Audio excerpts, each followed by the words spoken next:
السلام علیکم، میں ہوں رضوان اشرف۔ ایک طرف تو قاضی فائز عیسیٰ کا میچ جو ہے عمران خان کے ساتھ پڑا ہوا ہے، یعنی کہ پی ٹی آئی کے ساتھ پڑا ہوا ہے، اور مخصوص نشستوں کے اوپر آپ کو پتہ ہے کہ ایک فل کورٹ بیٹھا ہوا ہے، اور اس میں بھی زیادہ تر ججز جو ہیں وہ تو آئین اور قانون کے مطابق بات کر رہے ہیں، جو کہ براہ راست سپورٹ کرتی ہے عمران خان کے بیانیے کو، اور عمران خان کو مخصوص نشستیں دینے کی وہ سپورٹ کرتے ہیں، بات کرتے ہیں۔ وہیں پر قاضی فائز عیسیٰ کی جو بات ہوتی ہے ان کے اوپر یہ معاملہ آتا ہے، کیونکہ اس کا جو کھرا اصل میں قاضی فائز عیسیٰ کی طرف جاتا ہے، وہ فیصلے کی طرف جاتا ہے جو کہ قاضی فائز عیسیٰ نے سنایا تھا الیکشن سے پہلے، جس کی وجہ سے پی ٹی آئی کو بننے کے نشان سے محروم کیا گیا، اور پورا یہ کھاتا کھل گیا، پنڈورا باکس کھل گیا۔ اگر وہ فیصلہ نہ ہوا ہوتا قاضی فائز عیسیٰ کا، جس کی پریڈکشن 6 مہینے پہلے فیصل واڈا نے کر دی تھی کہ یہ آزاد امیدوار کے طور پر جائیں گے، پارٹی فارغ ہو جائے گی، ڈسفنکشن ہو جائے گی، وہی ہوا۔ تو جب بھی اس فیصلے کی طرف وکلا جاتے ہیں، وکیل جاتے ہیں فیصل صدیقی، جو کہ پی ٹی آئی کے عمران خان کے یا سنی اتحاد کونسل کے وکیل ہیں، تو ادھر جو ہے وہ اپنے قاضی فائز عیسیٰ تھوڑے سے سوال جواب شروع کر دیتے ہیں، غصے میں آ جاتے ہیں۔ ایک طرف ان کا میچ پڑا ہوا ہے عمران خان کے ساتھ، دوسری جانب آپ کو پتہ ہے کہ توہین عدالت کا نوٹس لیا ہوا ہے قاضی فائز عیسیٰ کے سامنے، یہ کیس لگا ہے فیصل واڈا کی توہین عدالت اور مصطفیٰ کمال کی، جو انہوں نے پریس کانفرنس کی اس کے اوپر توہین عدالت کا نوٹس لیا گیا عدالت کی جانب سے، اور اس میں اب فیصل واڈا اور مصطفیٰ کمال نے اپنے جواب جمع کروا دیے۔ اب ان کا کیا رد عمل آتا ہے، لیکن جو جواب جمع کروایا گیا دونوں کی جانب سے وہ بہت انٹرسٹنگ ہے، بہت دلچسپ ہے، کیونکہ اس کی وجہ سے اصل ٹوسٹ پیدا ہونا ہے، اصل جو معاملہ کھلنا ہے، پنڈورا باکس کھلنا ہے اور میچ پڑ جانا ہے۔ کیا جواب میں کہا گیا ہے، اور فیصل واڈا نے کیا جواب دیا ہے، مصطفیٰ کمال نے کیا جواب دیا ہے، اور اس کا نتیجہ آگے پھر کیا نکلے گا، اس بارے میں آپ کو انفارمیشن دیتا ہوں۔ لیکن سب سے پہلے تو فیصل واڈا کی جانب سے یہ توہین عدالت کے اوپر سپریم کورٹ آف پاکستان میں جواب جمع کروا دیا گیا ہے۔ فیصل واڈا آپ کو پتہ ہے کہ یہ پچھلے دنوں جب عدالتوں کے اندر اس حوالے سے معاملات سامنے آ رہے تھے اسٹیبلشمنٹ سے متعلق، پہلے آپ کو پتہ ہے کہ جو اسلام آباد ہائی کورٹ ہے وہاں بھی 6 ججز نے خط لکھا تھا کہ اسٹیبلشمنٹ کی جانب سے مداخلت ہوتی ہے، یا ایگزیکٹو کی جانب سے یا انٹیلیجنس ایجنسیز کی جانب سے مداخلت ہوتی ہے۔ اس کے بعد یہ پورے پاکستان کی جتنی عدالتیں ہیں وہ میدان میں آ گئی۔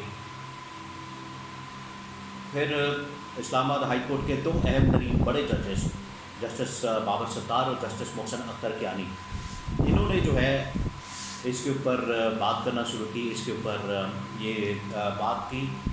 کہ انٹیلیجنس ایجنسیز کو بھی بلایا جانا چاہیے اور ان کو جواب دینا چاہیے، ان کی بھی ایک اکاؤنٹیبلٹی ہونی چاہیے۔ اور سب سے بڑا جو کیس تھا وہ تھا احمد فرات کا۔ احمد فرات کا آپ کو پتہ ہے کہ کیس چلا تھا، اور اس میں یہ ایجنسیز کے اوپر بات ہو رہی تھی کہ احمد فرات کدھر ہے، اور سمجھا جا رہا تھا کہ شاید وہ ایجنسیز کی کسٹڈی میں ہے، وہاں پر سارا یہ معاملہ کھلا۔ تو آپ کو پتہ ہے کہ اسی دوران ہی پھر فیصل واڈا کو لانچ کیا گیا، کامران قصوری جو گورنر سندھ ہے، مصطفیٰ کمال، عطا تارڑ، اعظم نذیر تارڑ، ان کو میدان میں اتارا گیا کہ آپ جائیں اور اسٹیبلشمنٹ کو ڈیفینڈ کریں۔ لیکن اسٹیبلشمنٹ تو خود آ کے اپنے آپ کو ڈیفینڈ نہیں کر سکتی۔ آئی ایس پی آر ہے، آئی ایس پی آر تو 6 مہینے سال میں ایک مرتبہ آتا ہے، اور وہ اپنا ایک پوزیشن سیکیورٹی ریلیٹڈ یا کوئی ایسا بہت بڑا مسئلہ ہو جائے جس طرح سے 9 مئی کا ہو گیا، آج تک اس کے اوپر بات ہوتی ہے، تو اس طرح کا کوئی واقعہ ہو جائے تو پھر تو سامنے آتے ہیں۔ لیکن یہاں سے جب ریمارکس آتے ہیں، فیصلے آتے ہیں عدلیہ سے، تو اس میں جو حکومت وقت ہوتی ہے زیادہ تر وہی ڈیپینڈ کرتی ہے، اور ان کی جانب سے ہی ڈیپینڈ کیا جاتا ہے۔ اب یہاں پر کیا ہوا ہے، یہاں پر اسٹیبلشمنٹ نے حکومت وقت کو کہا ہے کہ آپ ہمیں ڈیپینڈ کریں، آپ ہمارا دفاع کریں، اور آپ جائیں اور ہمارے اوپر جو حملہ ہو رہا ہے، ہمارے متعلق جو بات کی جا رہی ہے اس کے اوپر جا کے ہمیں ڈیپینڈ کریں۔ لیکن حکومت وقت آپ کو پتہ ہے کہ اس قسم کی نہ اہل حکومت ہے، نہ کمی حکومت ہے، کہ نہ انہوں نے آج تک پاکستان کے اندر